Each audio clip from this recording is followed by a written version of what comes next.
No one allows himself to be classified under the word Negro but the black man here in America who is a descendant of the slaves.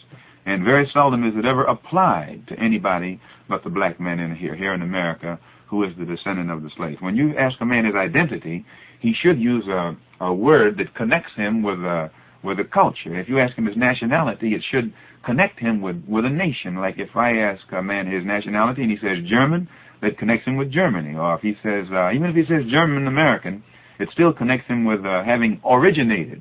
His family, his history has originated in Germany. If he says he's French American, it connects him with France. But when you ask the black man in America and he tells you Negro, and usually when you find a man who calls himself a Negro, he can't tell you what language that he spoke before he came to this country. It's of no consequence, no interest. He believes that prior to coming here he was a savage in the jungle and therefore he had no language, and this justifies his lack of knowledge concerning that mother tongue today.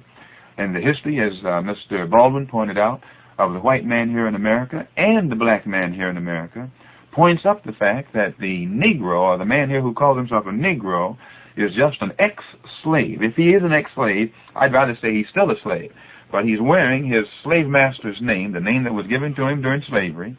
He's speaking the language of the man who made him a slave because he has no knowledge of his own tongue.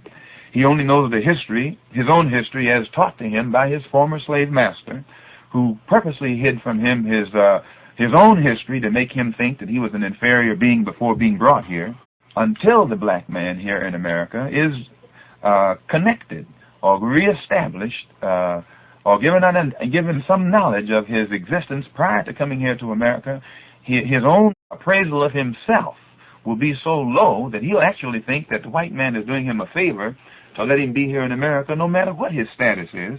And he also, and this is one of the reasons today why he fights so hard, some of them, to sit down next to the white man. They actually think that the white man is the personification of perfection, and whenever they're allowed to go live in his neighborhood or sit in his restaurant or mingle or socialize with him, that they have attained, that they have made progress. But when they go back and study the history of their own people and the accomplishments of their own people, the civilizations and cultures, black civilizations and black cultures that existed in Africa at a time when the whites in Europe were living a cave-like existence, then immediately their appraisal of themselves begins to go higher.